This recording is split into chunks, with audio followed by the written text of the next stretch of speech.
नमस्ते, मैं हूं जसप्रीत कौर। कोरोना का खतरा लगातार तेजी से बढ़ रहा है। कोरोना के खिलाफ इस जंग में मास्क सबसे बड़ा हथियार है। न्यूज 18 सबसे अपील करता है कि मास्क जरूर पहने। न्यूज 18 ने मास्क के लिए मुहिम भी शुरू की है, जिसका नाम है मास्क पहनो इंडिया। न्यूज 18 आप सबसे भी अपील करता है कि मास्क जरूर पहने, क्योंकि सावधानी ही सबसे बड़ा बचाव है।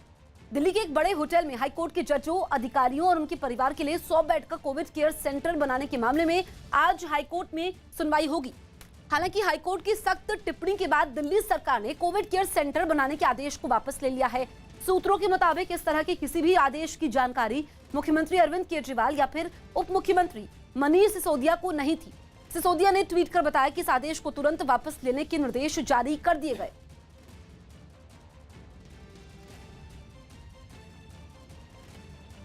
दिल्ली के उप मुख्यमंत्री मनीष सिसोदिया ने बताया कि अशोका होटल में जजों और उनके परिवार वालों के लिए कोविड केयर सेंटर बनाने के आदेश वापस लेने के निर्देश दे दिए गए हैं।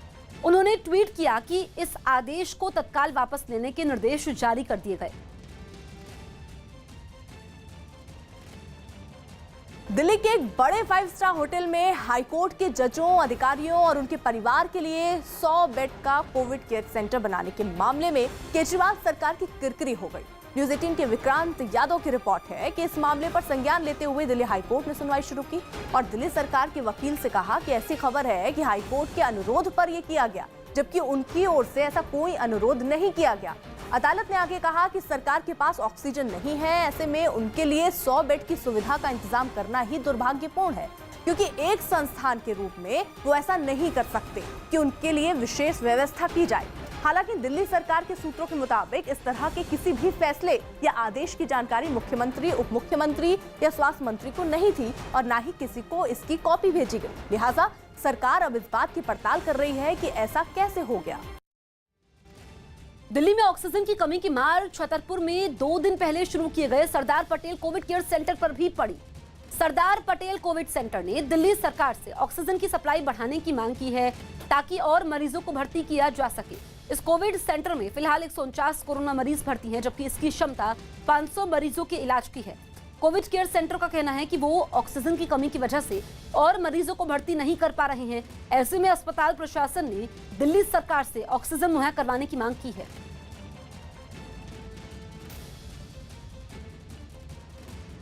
दिल्ली में कोरोना दिन पर दिन बेकाबू होता जा रहा है। दिल्ली में पिछले 24 घंटे में कोरोना के 24,149 नए मरीज सामने आए, जबकि कोरोना की वजह से 381 लोगों की मौत हुई, जो कि अब तक का सबसे ज्यादा आंकड़ा है।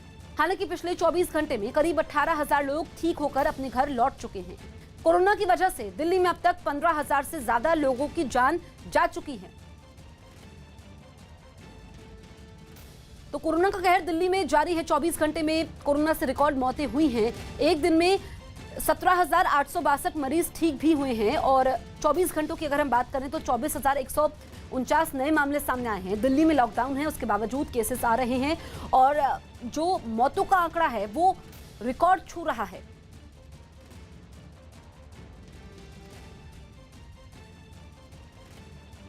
यमन के मारिब प्रांत पर कब्जा करने के लिए हथी विद्रोहियों और सेना के बीच छिड़ी जंग ने खतरनाक मोड़ ले लिया। मारिब यमन का एक अहम प्रांत है, जहां तेल के कुओं का भंडार है, इसलिए फरवरी से ही हूती विद्रोही उस पर नजरें गड़ाए बैठे थे और यमन की सरकार से उसे हथियाने के लिए उन्होंने एड़ी चोटी का जोर लगा दिया है।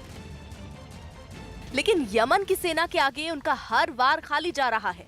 यमन की सरकार को मारिब की 1 इंच जमीन भी विद्रोहियों के हाथ में जाने देना मंजूर नहीं, इसलिए जंग के मैदान से सामने आई तस्वीरों में सेना के लड़ाके अपनी पूरी ताकत झोंके नजर आए। गोलियां तो क्या, उन्होंने ताबड़तोड़ इतने मोर्टर दागे कि जिन वीरान इलाके में सन्नाटा पसरा था वो भी बुरी तरह कांप उठा। जमीन के साथ आसमान से भी ऐसे जानलेवा वार किए गए कि विद्रोहियों को संभलने तक का मौका नहीं मिला।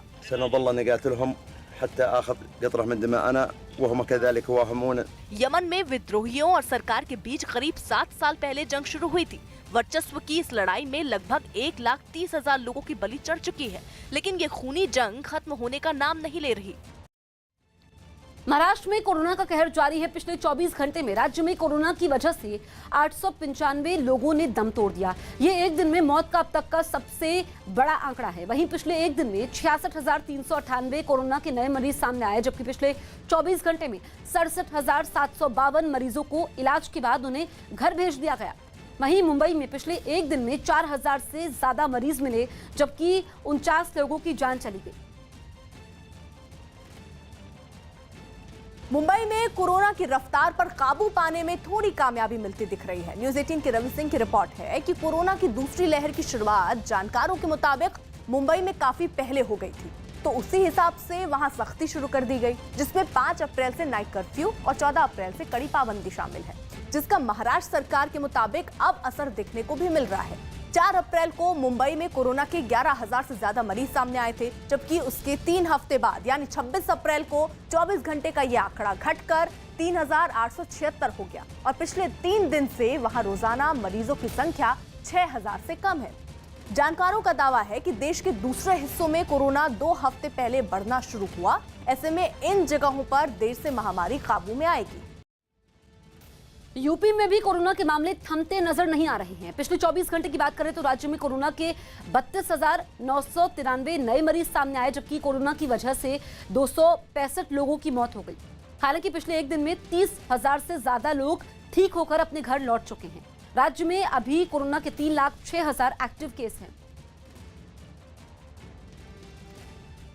कॉमेडियन सुगंधा मिश्रा और संकेत भोसले की शादी हो गई।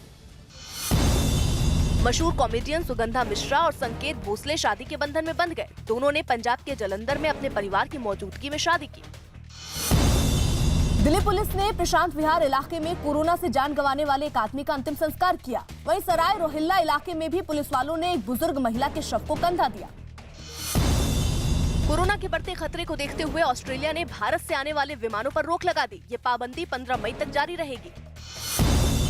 महाराष्ट्र के कई शहरों में रेमडेसिविर इंजेक्शन और ऑक्सीजन सिलेंडर की कालाबाजारी और जमाखोरी पर पुलिस ने ताबड़तोड़ कार्रवाई की। औरंगाबाद के कोरोना सेंटर में काम करने वाले कर्मचारी के पास से 5 रेमडेसिविर बरामद हुए। आरोप है कि वो अपने कुछ साथियों के साथ मिलकर उन्हें 20,000 रुपए में बेच रहा था। रेमडेसिविर इंजेक्शन ताबे में लिए है। 7 एक्यूज को अरेस्ट करके आगे की कार्रवाई क्राइम ब्रांच कर रही है। राज्य के वासिम जिले में क्राइम ब्रांच की टीम को एक कंपनी पर छापेमार कार्रवाई के दौरान 64 ऑक्सीजन सिलेंडर बरामद हुए। पंचनामा करण्यात आलेला आहे। इन्क्वायरी करून कलेक्टर साहेबांकडून हे करून त्यामध्ये योग्य ती कारवाई करण्यात आली। इसी तरह मुंबई के गोरेगांव में एक होटल में 34 रेमडेसिविर इंजेक्शन मिले और वहां 5 आरोपियों को गिरफ्तार किया गया। यूपी के आगरा के एक अस्पताल में भर्ती मरीज के घरवालों ने खूब हंगामा किया। बताया गया कि मरीज की हालत गंभीर होने पर इसकी सूचना डॉक्टरों ने फौरन तीमारदारों को दी, मगर मरीज की मौत की अफवाह पर भरोसा कर उन लोगों ने अस्पताल में तोड़फोड़ और मारपीट शुरू कर दी। हंगामा बढ़ता देख ड्यूटी पर तैनात अस्पताल के एक महिला कर्मचारी ने हंगामा कर रहे इन लोगों को समझाने की कोशिश की, जिसके बाद करीब 6 से 7 लोगों ने अस्पताल के दरवाजे को खोलने के लिए उस पर पैरों और लोहे की रॉड से हमला कर दिया। ये देख गेट पर तैनात महिला कर्मचारी उन लोगों से भिड़ गई, जिससे हंगामा कर रहे लोगों ने महिला कर्मचारी पर ही हमला बोल दिया। फिर भी उस कर्मचारी ने हार नहीं मानी और एक लड़के से लोहे की रॉड छीनने की कोशिश करने लगी। तभी दूसरे लड़के ने महिला कर्मचारी के सिर पर हेलमेट से वार कर दिया। इस हमले से महिला कर्मचारी बेसुध होकर जमीन पर गिर गई। फिर भी मरीज के घर वालों ने हंगामा बंद नहीं किया और उन्होंने तोड़फोड़ जारी रखी। जिसके हाथ में जो चीज लगी उसको उन लोगों ने तहस नहस कर दिया। इस बवाल को देख अस्पताल की दूसरी महिला कर्मचारी सहम गई। हालांकि किसी तरह उसने जमीन पर गिरी अपनी साथी को उठाया। किसी ने अफवाह उड़ाई थी कि उसकी मृत्यु हो चुकी है। उसी अफवाह पे कुछ लोगों ने बदमाशी करते हुए वहाँ के स्टाफ के साथ मारपीटाई किया है। बताया गया कि इस मारपीट से महिला कर्मचारी को गंभीर चोट आई, जिसकी शिकायत अस्पताल प्रबंधन ने पुलिस से की। उत्तर प्रदेश में जारी पंचायत चुनाव में बवाल थमने का नाम नहीं ले रहा। एक दिन पहले हुए तीसरे चरण के मतदान में भी कई शहरों से हिंसा और हंगामे की तस्वीरें सामने आई। जहां चुनाव में उतरे प्रत्याशियों और उनके समर्थकों के बीच महाभारत छिड़ गया। ऐसी ही तस्वीरें मुरादाबाद में भी देखने को मिली, जहां एक मतदान केंद्र के बाहर जमकर पथराव और मारपीट हुई। हंगामा करने वाले दो प्रत्याशियों के समर्थक थे, जो एक दूसरे पर लात और मुक्कों के साथ डंडों से भी हमला करने लगे।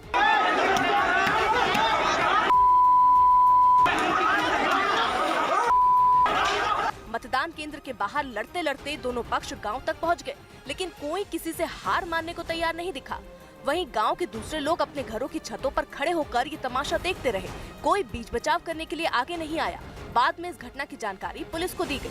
मौके से कुछ व्यक्तियों ने वहाँ पे मोबाइल से वीडियोग्राफी की गई थी, जिसके आधार पर आइडेंटिफिकेशन भी की जा रही है। बलरामपुर में ऐसी ही तस्वीरें देखने को मिली। बताया गया कि वहाँ भी मतदान केंद्र के बाहर दो गुटों के बीच खूब मारपीट हुई। इस दौरान एक गुट अपनी गाड़ियां वहीं छोड़कर भाग गया, जिसके बाद दूसरे गुट के लोगों ने उन गाड़ियों को आग के हवाले कर दिया। घटना की जानकारी मिलते ही जिले के डीएम और एसपी मौके पर पहुंच गए। दिल्ली के अपोलो अस्पताल में मरीज के रिश्तेदार और डॉक्टरों के बीच मारपीट हुई।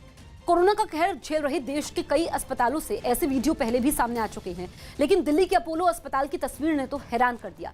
वहां एक मरीज के रिश्तेदार और डॉक्टरों के बीच जमकर झड़प हुई। बताया गया कि गंभीर रूप से बीमार एक बुजुर्ग महिला की अस्पताल में इलाज के समय मौत हो गई, लेकिन इससे उसके रिश्तेदार भड़क गए और उन्होंने मरीजों के इलाज में जुटे डॉक्टरों और दूसरे स्टाफ पर ही हमला कर दिया। सामने आई तस्वीरों में वहां जमकर मारपीट और हाथापाई होती दिखी। हंगामा कर रहे तीमारदारों ने डॉक्टरों तक को नहीं छोड़ा। अस्पताल में तोड़फोड़ भी की गई। ये सब तब हुआ जबकि कोरोना से जूझ रही दिल्ली के अस्पतालों में मेडिकल स्टाफ बिना अपनी जान की परवाह किए मरीजों को बचाने के लिए दिन रात जुटा हुआ है। डॉक्टर और नर्स बेहद तनाव भरे माहौल में लोगों की जिंदगी बचाने की जंग लड़ रहे हैं, लेकिन कुछ लोग उन्हीं को निशाना बना रहे हैं। महिला थी, उनकी एक्सपायरी हो गई थी, तो उनके थोड़े जो सपोर्टर्स थे, उनके साथ जो अटेंडेंट थे, वो थोड़े एग्रेसिव हो गए थे, तो हमने पुलिस की हेल्प ली। जब लोकल पुलिस यहाँ पहुँची, सभी से बात करके और फिर इनको समझा के यहाँ से भेज दिया गया। मारपीट के इस मामले पर अपोलो अस्पताल की ओर से बयान भी जारी किया गया, जिसके मुताबिक अस्पताल में महिला मरीज को ऐसे वक्त में लाया गया जब उसकी हालत बेहद नाजुक थी। लिहाजा डॉक्टरों ने तुरंत एक्शन में आते हुए मामले को गंभीरता से लिया और परिवार को बेड की कमी का हवाला देते हुए किसी ऐसे अस्पताल में मरीज को ले जाने के लिए कहा जहां बेड उपलब्ध हो। लेकिन दुर्भाग्य से सुबह 8 बजे मरीज की मौत हो गई, जिसके बाद उसके परिवार वाले तोड़फोड़ पर उतर आए और अस्पताल को नुकसान पहुंचाया। यही नहीं, डॉक्टरों और कर्मचारियों पर हमला भी किया गया। हालांकि अस्पताल के सुरक्षा कर्मियों और पुलिस की मदद से किसी तरह हालात को काबू किया गया। अपोलो अस्पताल ने मरीज की मौत पर दुख जाहिर किया और संकट की इस घड़ी में डॉक्टरों और स्वास्थ्य कर्मियों के लिए मरीज के परिवार के रवैये को बेहद दुखद बताया, क्योंकि यही वो स्वास्थ्य कर्मी हैं जो महामारी के कहर के बीच भी लोगों की जान बचाने में जी जान से जुटे हुए हैं। म्यांमार में थाईलैंड से लगी सीमा के पास करेन विद्रोहियों ने एक आर्मी बेस को हथिया लिया। आजादी की मांग कर रहे करेन समुदाय के लोग वैसे तो दशकों से म्यांमार की सेना से लड़ रहे हैं, लेकिन फरवरी में वहां तख्ता पलट के बाद ये जंग आर पार की लड़ाई में बदल गई और करेन समुदाय के विद्रोहियों ने रात के अंधेरे में सेना के बेस पर ऐसा धावा बोला कि उस पर कब्जा तो किया ही, उसे फूंक भी डाला। सामने आए वीडियो में कई किलोमीटर दूर से ही म्यांमार आर्मी बेस आग की लपटों में धधकता दिखा। ऑडियो में आर्मी बेस पर रोंगटे खड़े कर देने वाली जोरदार गोलीबारी होती भी सुनाई थी।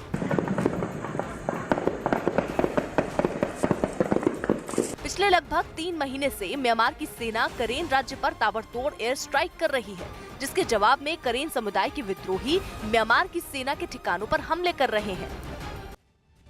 देश की सांसें उखड़ रही हैं, लोग ऑक्सीजन की कमी से दम तोड़ रहे हैं, लेकिन इस आपदा के बीच न्यूज़ 18 के कैमरे पर एक ऐसा सच कैद हुआ जिसे जानकर आप भी हैरान रह जाएंगे।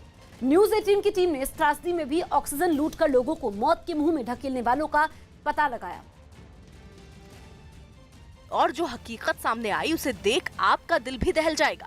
ऑक्सीजन की काला बाजारी की खबर मिलने पर न्यूज़ 18 की टीम गाजियाबाद के एक ऑक्सीजन प्लांट के बाहर पहुंची। वहां सिलेंडर से भरा एक ट्रक खड़ा था। ट्रक के आसपास कई लोग मौजूद थे। पूछने पर मालूम हुआ कि ट्रक में लदे सभी ऑक्सीजन सिलेंडर भरे हुए हैं और इन्हें फौरन अस्पतालों में भेजा जाना है। हमारे सिलेंडर नहीं है, जो हॉस्पिटल का माल है पूरा, अगर कुछ होगा तो मेरे मैनेजर नहीं हो जाएगी, समझो आप। यानी सप्लायर ने पहले तो हमें मना कर दिया, फिर लेकिन कुछ ही पलों के भीतर उस ऑक्सीजन का सड़क पर ही सौदा होने लगा। प्लांट के बाहर ही ऑक्सीजन सिलेंडर खुलेआम बेचे जाने लगे। सप्लायर थोड़ी सी ना नुकुर के बाद सिलेंडर देने को राजी हो गया। कब तक बता दोगे आप? 15-20 मिनट दे दो, ये अभी थोड़ी सी फैली है, मैं करवा दूँ, आराम से ही हो पाएगा ना काम, कोई दिक्कत नहीं। करीब आधे घंटे में सप्लायर ने 10 सिलेंडर वहीं के वहीं 10 गुना दाम पर बेच दिए। यानी जो सिलेंडर अस्पताल में मरीजों की जान बचाने के लिए रखे गए थे, उनका वेंटिलेटर पर मौजूद मरीजों को इंतजार था, उनका खुलेआम सड़क पर ही सौदा हो गया। कोरोना महामारी के संकट में जरूरतमंदों तक फ्री में खाने पहुंचाने के लिए देश भर में मंदिरों और समाज सेवी संस्थाओं ने मुहिम शुरू कर दी। एक तरफ जहां लोग ऑक्सीजन की कमी से जूझ रहे हैं, वहीं कोरोना पीड़ित परिवार में खाने की समस्या भी बहुत बड़ी है। ऐसे में जरूरतमंदों की मदद करने के लिए कई लोग आगे आए। दिल्ली के द्वारिका में इस्कॉन मंदिर की तरफ से भी ऐसी ही पहल की गई। कोरोना काल में भले ही यहाँ भक्तों की भीड़ नहीं जुट रही, लेकिन रोजाना 14,000 कोरोना पॉजिटिव लोगों का पेट भरने के लिए यहाँ की रसोई में खाना बनता है। मंदिर में भोग लगाने के बाद हर रोज यहाँ से दक्षिणी दिल्ली के साथ उत्तरी दिल्ली के भी कई इलाकों तक खाना भेजा जाता है। इस वक्त हम मौजूद हैं इस्कॉन द्वारका में, जहां आप देख रहे हैं कि खाने की ये तमाम प्लेट्स लगी हुई हैं। दिल्ली के पास हरियाणा के गुरुग्राम में भी इस्कॉन मंदिर की तरफ से इस मुहिम को आगे बढ़ाया जा रहा है। वहां भी उन परिवारों को एक वक्त का खाना दिया जा रहा है जो कोरोना से पीड़ित होने की वजह से खाना नहीं पका सकते। इस मंदिर से रोजाना 1000 ऐसे परिवारों के खाने का इंतजाम किया जा रहा है। घर में बच्चे बीमार हैं, पेरेंट्स बीमार हैं, खुद बीमार हैं, है ना, तो उनके लिए बड़ा डिफिकल्ट है इस समय में। भोपाल में भी कई समाजसेवी संस्थाओं ने संकट की इस घड़ी में लोगों की मदद करने का अभियान चला रखा है। इन संस्थाओं से जुड़े लोग होम आइसोलेशन के मरीजों की मदद करने के साथ ही अस्पतालों में जाकर लोगों को खाने के पैकेट बांट रहे हैं। मध्य प्रदेश के देवास में लॉकडाउन का उल्लंघन करने वालों के खिलाफ पुलिस ने सख्त कार्रवाई की। इस कार्रवाई के समय सड़क पर बैरिकेडिंग कर पुलिस ने वहां बेवजह घूम रहे कई लोगों को रोका। और इसी कार्रवाई में एक दूल्हा भी पुलिस के हत्थे चढ़ गया। दूल्हे की गाड़ी में कुल मिलाकर 4 लोग सवार थे, जो कि वहां लागू नियमों के खिलाफ है। पुलिस ने तुरंत नियम तोड़ने वाले दूल्हे और उसके साथियों को गाड़ी से उतारा। घरों में कितने इकट्ठे किए थे? 4 तो यही घूम रहे हो। इसके बाद दूल्हे का चालान काटा गया। 1000 रुपये उनका जुर्माना किया गया है। दूल्हे के बाद उसके साथियों की बारी आई। उन्हें पुलिस ने बीच सड़क पर खड़ा किया और लॉकडाउन तोड़ने के लिए उनसे उठक बैठक करवाई गई।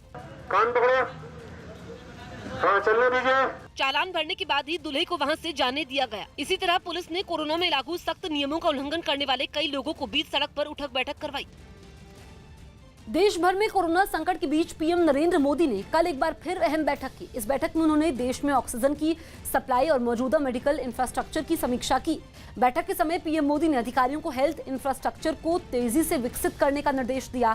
साथ ही पीएम ने अधिकारियों को ये भी निर्देश दिया कि वो ऑक्सीजन प्लांट जल्द से जल्द शुरू करने के लिए राज्य सरकारों के साथ मिलकर काम करें।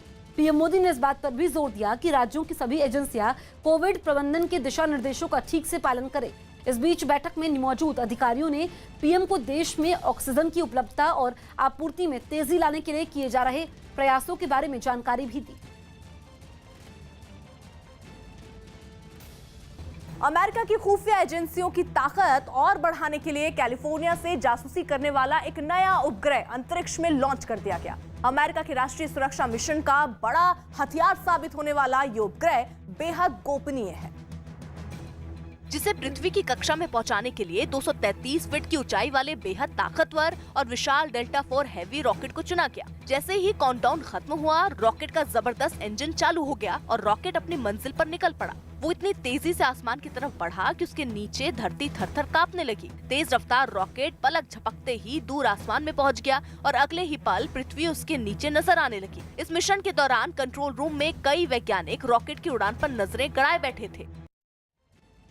कोरोना संकट के बीच रक्षा मंत्री राजनाथ सिंह ने सभी राज्यों के राज्यपालों से बातचीत की। राजनाथ सिंह ने सभी राज्यपालों से कोरोना के खिलाफ जंग में राज्यों के पूर्व सैनिकों को शामिल करने और सैन्य व्यवस्था का लाभ लेने का सुझाव दिया। उन्होंने राज्यपालों से कहा कि वो अपने राज्यों के मुख्यमंत्रियों से बात कर एक रास्ता निकाले जिसके जरिए इस महामारी में पूर्व सैनिकों की सेवाएं ली जा सके। साथ ही रिटायर्ड पैरामेडिकल स्टाफ, नर्स और डॉक्टरों को भी कोरोना के खिलाफ लड़ाई में शामिल किया जाना चाहिए। वेदांता की याचिका पर सुप्रीम कोर्ट के फैसले से ऑक्सीजन संकट से थोड़ी राहत मिल सकती है। न्यूज़ 18 के विक्रांत यादव की रिपोर्ट है कि अदालत ने कंपनी को तमिलनाडु के तुत्तिकुड़ी प्लांट में ऑक्सीजन उत्पादन को हरी झंडी दे दी है। हालांकि ये साफ कर दिया गया कि वहां सिर्फ इलाज के लिए काम आने वाली ऑक्सीजन तैयार होगी। साथ ही सुप्रीम कोर्ट ने तमिलनाडु सरकार को नसीहत दी कि वेदांता के ऑक्सीजन उत्पादन पर किसी तरह की राजनीति ना हो, क्योंकि ये राष्ट्रीय आपदा है और देश की सबसे बड़ी अदालत होने के नाते लोगों की जान बचाने के लिए वो सब कुछ करेगी। तुत्तुकुड़ी में वेदांता का प्लांट पिछले 3 साल से बंद पड़ा था। मध्य प्रदेश में भी कोरोना मरीजों की संख्या तेजी से बढ़ रही है। राज्य में पिछले 24 घंटे में कोरोना के 13,417 नए मामले सामने आए, जबकि कोरोना की वजह से 98 लोगों की जान चली गई। तो वहीं पिछले एक दिन में करीब 11,500 लोग ठीक होकर अपने घर जा चुके हैं। एक्टिव मरीजों की बात करें तो राज्य में उनकी संख्या अभी 94,276 है। तो एमपी में कोरोना के केस बढ़े हैं। एक दिन में कोरोना से 98 लोगों की मौत हुई है, जबकि 24 घंटे में 11,577 नए मरीज सामने आए हैं। और राज्य में अगर एक्टिव केसेस की बात करें तो 94,276 हैं और 24 घंटे में 13,417 नए केस सामने आए हैं। तो एमपी में भी कोरोना के केस लगातार बढ़ रहे हैं। कोरोना के मरीजों की संख्या में तेजी से इजाफा हो रहा है। ऐसे में राज्य सरकार के लिए चुनौती ज्यादा बढ़ चुकी है।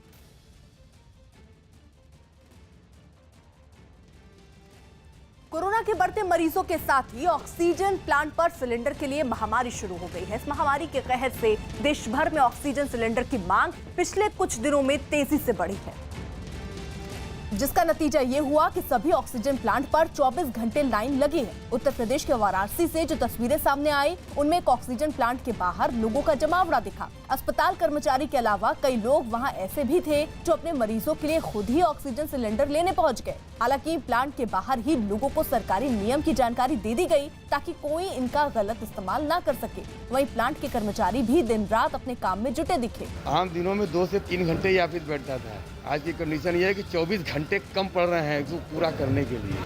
पटना में भी ऑक्सीजन सिलेंडर पाने की होड़ नजर आई। एक प्लांट के बाहर गाड़ियों की लंबी कतार थी, तो वहीं सिलेंडर लेने के लिए लोग अपनी बारी का इंतजार करते दिखे। पटना में भी कोरोना से हालात लगातार बिगड़ रहे हैं, जिससे ऑक्सीजन की मांग बढ़ी है। देश के कई दूसरे शहरों से भी इसी तरह की तस्वीरें सामने आई।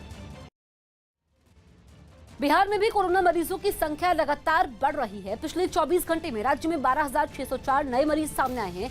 इनमें सबसे ज्यादा 1,837 मरीज पटना में मिले। इसके बाद गया, पश्चिम चंपारण, भागलपुर, बेगूसराय और औरंगाबाद जिले हैं, जहां 600 से अधिक नए मरीज मिले हैं।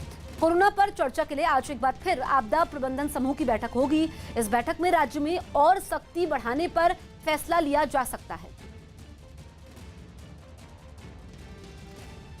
बड़ी खबर आ रही है मुंबई के पास थाने से। वहां एक अस्पताल में आग लगने से 3 मरीजों की मौत हो गई। बताया गया कि यह आग शॉर्ट सर्किट की वजह से लगी। जिस वक्त आग लगी उस समय अस्पताल में 17 मरीज भर्ती थे। आग लगने की जानकारी मिलते ही दमकल विभाग की 6 गाड़ियां वहां पहुंची और आग बुझाने के काम में जुट गई। कुछ देर की कोशिश के बाद दमकल कर्मियों ने आग बुझा दी, लेकिन इस आग में झुलसकर 3 मरीजों की मौत हो गई। दिवाकर हमारे सहयोगी फोन लाइन पर मौजूद हैं। दिवाकर, आग कैसे लगी? देखिए, जो प्राथमिक जानकारी मिल रही है आग लगने की वजह वो शॉर्ट सर्किट बताई जा रही है। जो अस्पताल है प्राइम क्रिटिकल अस्पताल मुंब्रा के कौसा का इलाका है, ये यहाँ पर अस्पताल है और यहीं पर जो है रात 3 बजे के आसपास आग लगी, जिसके बाद फायर ब्रिगेड को जानकारी दी गई। 6 से 7 गाड़ियां फायर ब्रिगेड की इस वक्त मौके पर मौजूद हैं और आग बुझाने का काम अभी भी चल रहा है। लेकिन जो आग लगी वो आईसीयू वार्ड में लगी है। शॉर्ट सर्किट की वजह से 7 मरीज थे कुल आईसीयू वार्ड में एडमिट थे, जिसमें से 3 क्रिटिकल थे। यानी कुल मिला के 17 मरीज जो अस्पताल में भर्ती थे उन्हें दूसरे अस्पताल में शिफ्ट कर दिया गया है। हालांकि आग लगने की जो प्राथमिक वजह है वो शॉर्ट सर्किट जरूर बताई जा रही है, लेकिन आग कैसे लगी इसकी जांच फायर ब्रिगेड और मुंबई पुलिस की जो मुंब्रा पुलिस है वो कर रही है इस पूरे मामले में। लेकिन सबसे अहम चीज ये कि जो 3 मरीजों की इसमें मौत हुई है वो जो है कहीं ना कहीं सरकार के लिए चिंता की बात है कि लगातार आग लगने का सिलसिला अस्पतालों में अभी भी जारी है। तो ऐसे में आग कैसे लगी, उसकी मुख्य वजह क्या है, इसकी जांच चल रही है। फिलहाल आग बुझाने का काम जसप्रीत चल रहा है, लेकिन जो मुंब्रा पुलिस की जानकारी मिल रही है उसके मुताबिक ये नॉन कोविड अस्पताल था, कोविड अस्पताल नहीं था, नॉन कोविड अस्पताल था, जहां पर जो है मरीजों का इलाज चल रहा था। तो ऐसे में अब जानकारी ये जांच के बाद ही सामने आ पाएगी कि आखिर आग लगने की वजह क्या थी। बिल्कुल दिवाकर, आप नजर बनाए रखिए, लौटेंगे आपके पास अपडेट के लिए। मद्रास हाईकोर्ट की फटकार के बाद चुनाव आयोग ने बड़ा फैसला लिया। न्यूज़ 18 के नीरज कुमार की रिपोर्ट है कि चुनाव नतीजे के बाद विजय जुलूस निकालने पर आयोग ने रोक लगा दी। देश भर में जारी कोरोना की दूसरी लहर के बीच ही 2 मई को वोटों की गिनती होनी है और 5 राज्यों बंगाल, असम, तमिलनाडु, केरल और पुदुचेरी के नतीजे आने हैं, जिसकी वजह से चुनाव आयोग ने जश्न मनाने पर पाबंदी लगाने का फैसला लिया ताकि भीड़ भाड़ की गुंजाइश न हो। इस आदेश के मुताबिक जीते हुए उम्मीदवार के साथ सिर्फ 2 लोग ही रिटर्निंग अफसर से सर्टिफिकेट लेने जा पाएंगे। एक दिन पहले मद्रास हाईकोर्ट ने दूसरी लहर के लिए चुनाव आयोग को दोषी ठहराते हुए मतगणना वाले दिन का प्लान पूछा था और ये चेतावनी दी थी कि अगर वो ऐसा नहीं करेंगे तो वोटों की गिनती पर ही रोक लगा दी जाएगी। हॉलैंड में लॉकडाउन बढ़ाए जाने के विरोध में पिछले कुछ दिनों से चल रहे प्रदर्शन तेज हो गए हैं। इस मुद्दे पर वहां के कई शहरों में हिंसक प्रदर्शन भी हो चुके हैं, लेकिन इस बार लोगों ने शांतिपूर्ण तरीके से प्रदर्शन करने का फैसला किया, जिसके लिए हॉलैंड के हार्नेम शहर में सैकड़ों लोग सड़कों पर उतरे और उन्होंने अपनी सरकार के खिलाफ प्रदर्शन किया। प्रदर्शन में शामिल कुछ लोगों के हाथों में पोस्टर भी नजर आए, जिन पर पीएम के इस्तीफे की मांग के स्लोगन लिखे दिखे। ज्यादातर इलाकों में लोगों का प्रदर्शन शांतिपूर्ण रहा। हालांकि कुछ जगहों पर प्रदर्शनकारियों ने हंगामा करने की कोशिश की, लेकिन पुलिस ने सख्ती से उन्हें शांत करवा दिया। लॉकडाउन के विरोध में हॉलैंड के कई शहरों में हिंसक प्रदर्शन हो चुके हैं और 100 से ज्यादा प्रदर्शनकारी पुलिस की गिरफ्त में हैं। भारतीय महिला हॉकी टीम की कप्तान को कोरोना हो गया। भारतीय महिला हॉकी टीम की कप्तान रानी रामपाल समेत 7 खिलाड़ियों की कोरोना रिपोर्ट पॉजिटिव आई। इसके अलावा 2 सहयोगी स्टाफ को भी कोरोना हुआ है। मध्य प्रदेश के धार में 3 साल से बंद पड़े एक ऑक्सीजन प्लांट को 4 दिन में फिर शुरू कर दिया गया। बताया गया कि 150 लोगों ने 24 घंटे काम किया और जो प्लांट 90 दिनों में चालू होने वाला था उसे महज 4 दिनों में शुरू कर दिया। इसके प्रारंभ होने से लगभग 3000 सिलेंडर पर डे मिलने लगेंगे और 30 मीट्रिक टन की इसकी क्षमता है। कोरोना संकट से निपटने में ब्रिटेन ने भारत की मदद की। ब्रिटेन से भेजे गए 100 वेंटिलेटर और दूसरी मेडिकल सप्लाई दिल्ली पहुंच गई। शूटर दादी के नाम से मशहूर 89 साल की निशानेबाज चंद्रो तोमर की कोरोना रिपोर्ट पॉजिटिव आई। उन्हें सांस लेने में हो रही परेशानी के बाद मेरठ के एक अस्पताल में भर्ती करवाया गया। पश्चिम बंगाल में कोरोना की रफ्तार ने लोगों में फिर खौफ भर दिया है। राज्य में पिछले 24 घंटे में 16,403 कोरोना के नए मरीज सामने आए। वहीं कोरोना की वजह से 73 लोगों की मौत हुई है, जो कि अब तक का सबसे बड़ा आंकड़ा है। राज्य में अब तक कोरोना की वजह से 11,000 से ज्यादा लोगों की मौत हो चुकी है। अभी राज्य में 1,615 एक्टिव केस हैं, जिनका इलाज अलग अलग अस्पतालों में चल रहा है। पश्चिम बंगाल में पिछले 24 घंटे के समय जो नए मामले सामने आए हैं, उनमें कोलकाता पहले स्थान पर है, जहां सबसे ज्यादा 3,708 कोरोना मरीज मिले हैं। कोरोना की नई लहर से निपटने के लिए मध्य प्रदेश में कोरोना कर्फ्यू लागू है, जिसमें केवल जरूरी सेवा से जुड़े लोगों को ही घरों से बाहर निकलने की इजाजत है। मगर कुछ लोग नियमों की अनदेखी कर बेवजह घरों से बाहर निकलने से बाज नहीं आ रहे हैं, जिनसे निपटने के लिए पुलिस को सख्ती बरतनी पड़ रही है। मंदसौर जिले से जो तस्वीरें सामने आई, उनमें पुलिस वाले ऐसे ही कुछ लोगों को सबक सिखाते दिखे। बेवजह घरों से बाहर निकले इन लोगों को पुलिस ने सजा के तौर पर सड़क पर ही योग करवाया। इस काम में भी इन लोगों के बीच 2 गज की दूरी के नियम का पालन किया गया। जल्दी करो। इतना ही नहीं, इस मौके पर पुलिस वालों ने कोरोना कर्फ्यू में बेवजह बाहर नहीं निकले इन लोगों को शपथ भी दिलवाई। शपथ लेता हूँ कि कोरोना कर्फ्यू में बिना कारण के घर से नहीं निकलूंगा। कमोबेश ऐसी ही तस्वीरें विदिशा जिले से भी सामने आई। वहां पर भी कर्फ्यू का उल्लंघन कर खोले गए कपड़ा गोदाम पर पुलिस ने छापा मारा और वहां काम करने वाले कर्मचारियों और ग्राहकों का पूरे शहर में जुलूस निकाला। शहर के कई रास्तों से जुलूस निकालने के बाद इन लोगों को पुलिस थाने लेकर गई। बीजेपी अध्यक्ष जेपी नड्डा आज करीब 11:30 बजे BJYM cares doctor teleconsultation कार्यक्रम की शुरुआत करेंगे। इस मौके पर बीजेपी नेता तरुण चुग और भारतीय जनता युवा मोर्चा के राष्ट्रीय अध्यक्ष तेजस्वी सूर्या भी मौजूद रहेंगे। बीजेवाईएम केयर्स डॉक्टर हेल्पलाइन का मकसद घर बैठे लोगों तक मदद पहुंचाना है, ताकि लोगों को अस्पताल जाने की नौबत न आए। इस हेल्पलाइन के माध्यम से देश के किसी भी हिस्से से कोई भी व्यक्ति डॉक्टरों से सलाह ले सकता है। असम में शनिवार तक नाइट कर्फ्यू लगा दिया गया। असम में बढ़ते कोरोना खतरे की वजह से शनिवार तक नाइट कर्फ्यू लगा दिया गया, जिसके बाद रात 8 बजे से सुबह 5 बजे तक बिना वजह घरों से बाहर निकलने पर रोक रहेगी।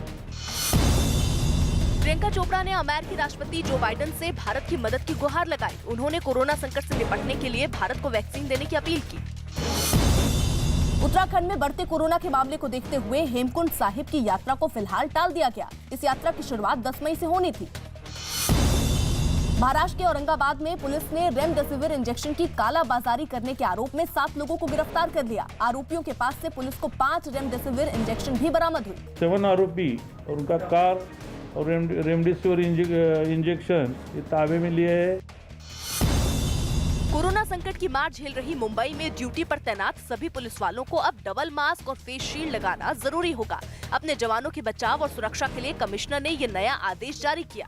पिछले साल से लेकर अब तक कोरोना के चलते करीब 106 से ज्यादा पुलिसकर्मियों की मौत हो चुकी है और बड़ी संख्या में पुलिसकर्मी कोरोना पॉजिटिव भी हुए हैं। तो इसी को देखते हुए नया आदेश जारी किया गया है। नए आदेश से जुड़े दिशा निर्देश भी सभी जोन के डीसीपी को भेज दिए गए और आदेश का कड़ाई से पालन करवाने के लिए कहा गया। बंदोबस्त के दरमियान पुलिस अधिकारी और अमलदार वो खुद कोविड-19 वायरस को एक्सपोज हो सकते हैं, इसीलिए किया गया है। गुजरात में भी कोरोना मरीजों की संख्या लगातार बढ़ रही है। पिछले 24 घंटे में गुजरात में 14,352 कोरोना के नए मरीज मिले, जबकि कोरोना की वजह से 170 लोगों की जान चली गई। राहत की बात यह है कि पिछले 24 घंटे में 7,803 मरीज ठीक होकर अपने घर जा चुके हैं। हालांकि राज्य में अभी भी एक्टिव मरीजों की संख्या 1,27,840 है, जिनका इलाज चल रहा है। ओडिशा के मयूरभंज से डराने वाला एक वीडियो सामने आया। वहां 15 फीट लंबे कोबरा को पकड़ने में वन विभाग के लोगों के पसीने छूट गए। एक मकान के कमरे में घुसे किंग कोबरा को देखने के बाद उसकी खबर वन विभाग को दी गई, जिसके बाद वो लोग पूरी तैयारी के साथ उसे पकड़ने के लिए पहुंच गए। कुछ देर में ही एक कमरे में छिपे कोबरा को काबू में करने की कोशिशें शुरू कर दी गई। कोबरा सांप काफी बड़ा और खतरनाक था, इसलिए टीम का एक सदस्य कमरे में पहले दाखिल हुआ और फिर उसे स्टिक की मदद से बाहर निकाल लाया। इसके बाद सांप को शांत कर बोरे में कैद करने की कवायद शुरू की गई। इसमें थोड़ा वक्त लग गया क्योंकि वो सांप पूरी तरह काबू में नहीं आ रहा था। इसी बीच जब उसे जबरन दबोचने की कोशिश हुई तो उसने पलटकर सांप पकड़ने वाले पर ही हमला कर दिया। सांप का यह हमला बेकार गया क्योंकि वो सतर्क था। इसके बाद सांप पकड़ने वाली टीम के 2 लोगों ने सावधानी बरतते हुए उसे दबोच लिया और फिर उसे एक बोरे में बंद कर दिया। It's not so easy to handle a king cobra, such a big king cobra. King cobra को काबू में करने के दौरान वहां काफी लोग जमा हो गए, जिन्हें करीब आने से मना कर दिया गया। सांप के पकड़े जाने के बाद वहां का माहौल ही बदल गया। जो लोग दहशत से भरे थे, उनके चेहरों पर खुशियां लौट आईं। बिहार के मोतिहारी में हुए सड़क हादसे में एक महिला की मौत से गुस्साए कुछ लोगों ने पुलिस वालों पर हमला कर दिया। इस हंगामे से पहले सभी लोग वहां सड़क जैम कर प्रशासन के खिलाफ नारेबाजी कर रहे थे। लेकिन जैसे ही पुलिस उन्हें समझाने के लिए पहुंची तो भीड़ में शामिल कुछ लोगों ने पुलिस वालों पर ही धावा बोल दिया। बताया गया कि 3 पुलिसकर्मी भीड़ के हत्थे चढ़े, जिनके साथ मारपीट की गई। भीड़ के चंगुल में फंसे एक पुलिसकर्मी की तस्वीर भी सामने आई और उसके सिर से खून बहता नजर आया। कुछ लोगों के बीच बचाव की वजह से वो पुलिसकर्मी भीड़ के चंगुल से बचने में कामयाब रहा और वहां से निकलते ही उसने दौड़ लगा दी। इससे पहले सड़क हादसे में उस महिला की मौत से खफा लोगों ने रास्ते को जैम कर बहुत देर तक हंगामा किया। फ्रांस में समलैंगिक महिलाओं ने सरकार से अपनी मांगे मनवाने के लिए पहली बार मार्च निकाला। समलैंगिक महिलाओं की मांग है कि आम जोड़ों की तरह उन्हें भी मेडिकल साइंस की मदद से मां बनने का अधिकार दिया जाए, जिसके लिए हजारों लोग राजधानी पेरिस में सड़क पर उतरे और हाथों में तख्तियां लेकर उन्होंने अपने हक की आवाज उठाई।